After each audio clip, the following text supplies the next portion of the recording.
Hello everyone, नमस्ते से सभी जानलाई and welcome back to my new video. तो दोस्तों कैसे हो आप सब? आई होप कि आप सब स्वस्थ होंगे और बिल्कुल मस्त होंगे। तो दोस्तों अभी जो मेरे हाथ में है इसे तो आप लोगों ने पहचाना ही होगा। जी हाँ, ये है एलोवेरा। तो ये बहुत ही फ्रेश एलोवेरा है। अभी अभी मैं इसे तोड़कर लेकर आई हूँ। मैंने एक गमले में लगा रखा है। काफी अच्छे पत्ते हो रखे हैं इसके। तो मैंने सोचा आज इसका जेल निकाल के हेयर मास्क बना के बालों में लगा लेती हूँ। तो इसी वजह से मैं एलोवेरा का जेल निकाल रही हूँ यहाँ पे एक प्लेट पे।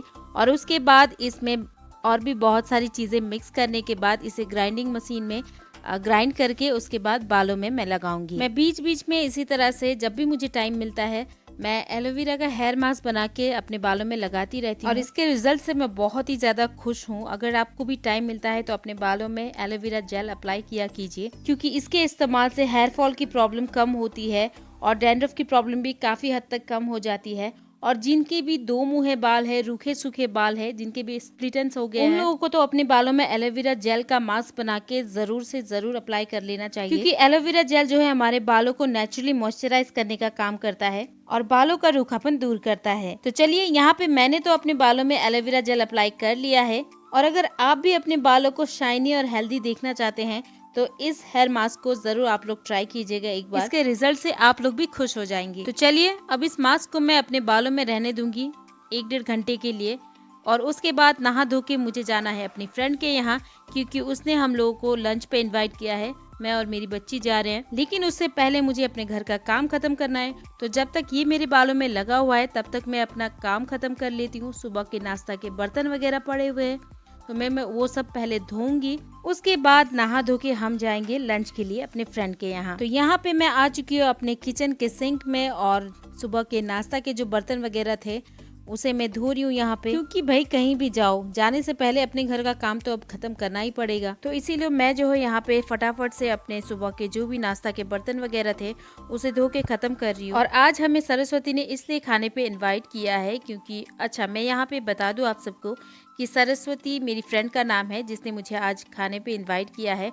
उसका नाम सरस्वती है। तो उसने हमें आज इसलिए खाने पे इनवाइट किया है क्योंकि जैसा कि आप सब लोग जानते हैं कि बहुत ही जल्द हम लोग लाटरम्बाई से शिफ्ट होने वाले हैं। तो उसने कहा कि पता नहीं दोबारा मिलना कब होगा, तो इसीलिए छोटा सा गेट टुगेदर रखा है उसने अपने यहाँ। वैसे तो अभी कुछ दिन बाकी है हमारे शिफ्ट होने में, लेकिन वो बाकी दिनों में काफी ज्यादा बिजी रहती है अपने दुकान में। दुकान मतलब खाने पीने का होटल है उन लोगों का, वो और उसके हस्बैंड मिलकर चलाते हैं उस होटल को। आज उसने कहा कि उसका दुकान आज बंद रहने वाला है और उसके बच्चे भी अपने दादी के यहाँ गए हुए हैं, तो वो फ्री है, तो इसीलिए मुझे इनवाइट किया। तो यहाँ पे मैंने सारा बर्तन वगैरह खत्म कर लिया और उसके बाद नहा धो के आ चुकी हूँ। तो यहाँ पे जो है मैंने अपना हेयर वॉश, फेस वॉश सब कुछ कर लिया है।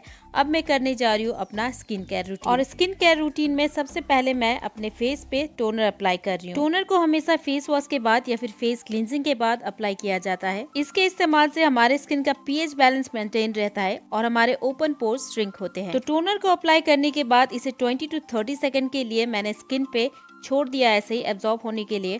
और उसके बाद यहाँ पे मैं अप्लाई कर रही हूँ फेस सीरम। इसके इस्तेमाल के भी बहुत सारे बेनिफिट्स है। हालांकि अलग अलग स्किन टाइप और अलग अलग स्किन प्रॉब्लम के हिसाब से आते हैं, तो आपको अपने स्किन टाइप और स्किन प्रॉब्लम के हिसाब से चुनना होता है सीरम को। तो यहाँ पे मैंने अपना वाला अप्लाई कर लिया है और टोनर की ही तरह थोड़ी देर के लिए ऐसे ही मैंने इसे एब्जॉर्ब होने के लिए छोड़ दिया। और उसके बाद मैं यहाँ पे अप्लाई करने जा रही हूँ मॉइस्चराइजर। तो मॉइस्चराइजर इस्तेमाल करना हमारी स्किन के लिए उतना ही जरूरी होता है जितना कि हमारी बॉडी के लिए पानी। ये हमारी स्किन को हाइड्रेटेड रखने में मदद करता है और ये प्रिपेयर करता है हमारे स्किन में दिन भर में चिपकने वाले धूल, मिट्टी, पसीने और अन्य स्टफ से प्रोटेक्ट करने के लिए। और मॉइस्चराइजर सिर्फ ड्राई स्किन वालों को ही नहीं बल्कि कॉम्बिनेशन और ऑयली स्किन वालों को भी हमेशा अप्लाई करना चाहिए। तो चलिए यहाँ पे तो मैंने अपने स्किन पे मॉइस्चराइजर जो है अप्लाई कर लिया है।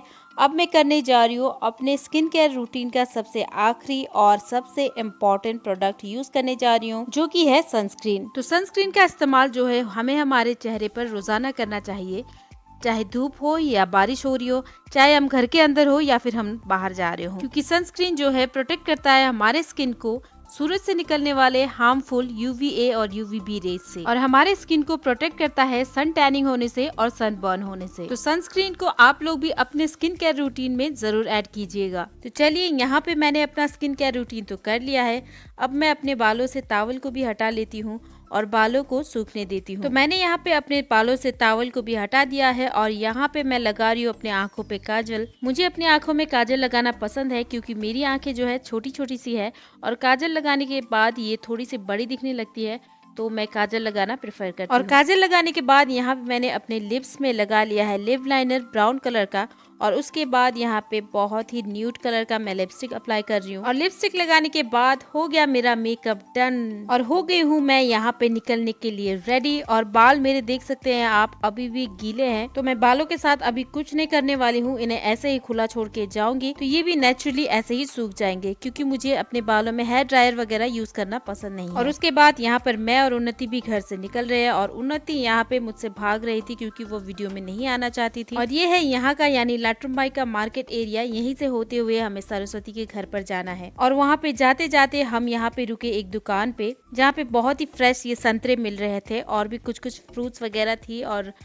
सब्जियां वगैरह भी थी। ये सारे जितने भी कुछ देख रहे हैं आप, ये सारे गांव से आता है, ये सारे ऑर्गेनिक है यहाँ के, ये यहाँ के गांव से लेकर आती है यहाँ की कॉन्ग जो है। अच्छा, यहाँ पे ना मेघालय में ज्यादातर औरतों को ना कॉन्ग बोलकर बुलाया जाता है। मतलब जैसा कि हम लोग किसी को बुलाते हैं, अगर किसी अनजान किसी को बुलाना होता है तो हम लोग भाभी या दीदी कुछ भी कहकर संबोधित करते हैं, तो मेघालय में यहाँ पे कॉन्ग बोलकर उन लोगों को संबोधित किया जाता है। तो यहाँ से मैंने कुछ ऑरेंजेस ले लिए अपने फ्रेंड के लिए और यहाँ पे सीधा मैं पहुँच चुकी हूँ अपने फ्रेंड के। तो ये सरस्वती का दुकान है, उसके हस्बैंड भी दुकान पे ही है, वो दोनों दुकान पे ही थे और खाना वाना जो है उसने इधर ही बना रखा है, तो आज हम लोग खाना इसके दुकान पे ही खाने वाले हैं। और यहाँ पे पहुँचते ही इसने मुझे सर्व किया है स्टार्टर, और स्टार्टर में है चिकन, खीरा, बैंगन का चॉप, बैंगन चॉप, पापड़ और कोल्ड ड्रिंक। तो भाई फ्रेंड के साथ गप्पे हाँकते हाँकते यहाँ हम दोनों ने शुरू कर दिया है खाने के लिए, क्योंकि अब भूख भी लगना स्टार्ट हो चुका था क्योंकि टाइम भी काफी ज्यादा हो चुका था। आते आते मुझे 2:30 से 3 बज चुके थे। तो आते ही हम लोगों ने खा पी लिया कोल्ड ड्रिंक और स्टार्टर और उसके बाद यहाँ पे लग चुका है खाना। और खाने में है यहाँ पे छोटी छोटी मछलियों का कड़ी, बैंगन चॉप, चिकन, दाल, चावल, पापड़, खीरा और प्याज। बताते ही मैं थक गई। और उन्नति भी यहाँ पे बैठ चुकी है खाना खाने के लिए और बैंगन का चॉप उसका फेवरेट है तो उसने स्टार्ट कर दिया है। तो उन्नति, मैंने और सरस्वती ने यहाँ पे खाना खाना स्टार्ट कर दिया है। जीजा जी अभी कुछ कर रहे थे तो अभी वो बैठे नहीं है, कुछ देर में आएंगे वो। और यहाँ पे लिया मैंने अपना पहला निवाला और खाना सच में बहुत ही टेस्टी बना था। तो मैं यहीं से इसी वीडियो के जरिए सरस्वती को भी थैंक यू बोलना चाहूंगी फिर से, वैसे मैंने उस वक्त भी बोला ही था।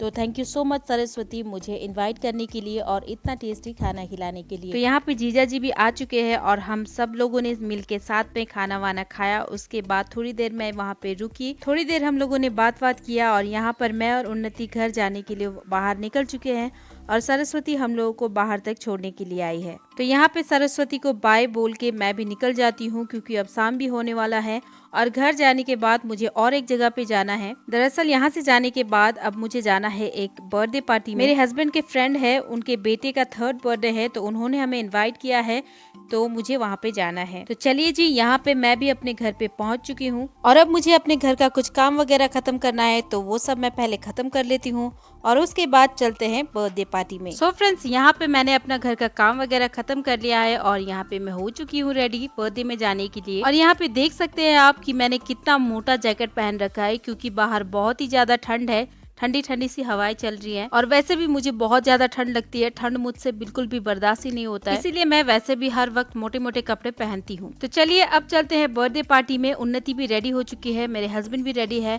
तो मैं आपको सीधा मिलती हूँ बर्थडे वाले घर पे। तो चलिए दोस्तों, यहाँ पे मैं पहुँच चुकी हूँ जिनके घर पे बर्थडे था उनके घर पे, और वहाँ पे मुझे पहुँच के मिले कृष्णा भाई और उनकी वाइफ जो की अभी गुवाहाटी के लिए निकलने वाले थे लेकिन बर्थडे के लिए थोड़ी देर के लिए रुक गए थे। और कृष्णा भाई भी मेरे हस्बैंड के फ्रेंड है। तो यहाँ पे बैठ के हम लोगों ने कुछ देर बातें की और उसके बाद मैं आ गई इस साइड पे जहाँ पे खाना वाना बन रहा था। और खाने में बाकी सब कुछ तो बनकर सब कुछ रेडी था, बस लास्ट में ये पकोड़े बनने बाकी थे। तो पकोड़े बनाने में मैंने यहाँ पे थोड़ी सी मदद कर दी और ये जो पकोड़े हैं ये बन रहे थे उड़द के दाल के। और उसके बाद यहाँ पे केक वेक कटिंग हो चुका है। ये जो वीडियो है केक कटिंग के बाद का वीडियो है। दरअसल मुझसे जो है गलती से केक कटिंग वाला वीडियो जो है वो क्लिप मुझसे डिलीट हो गया। मैं आप सबके साथ केक कटिंग वाला वीडियो शेयर नहीं कर पाई हूँ, तो उसके लिए सॉरी। खैर अब क्या ही कर सकते हैं। और केक कटिंग हो जाने के बाद यहाँ पे शुरू हो चुका था पानी पूरी। तो सब लोगों ने मिलके यहाँ पे पानी पूरी खाया और उसके बाद हो चुका था खाना खाने का टाइम। तो जितने भी मेहमान थे सबने बारी बारी से खाना खाया। मैंने भी थोड़ी बहुत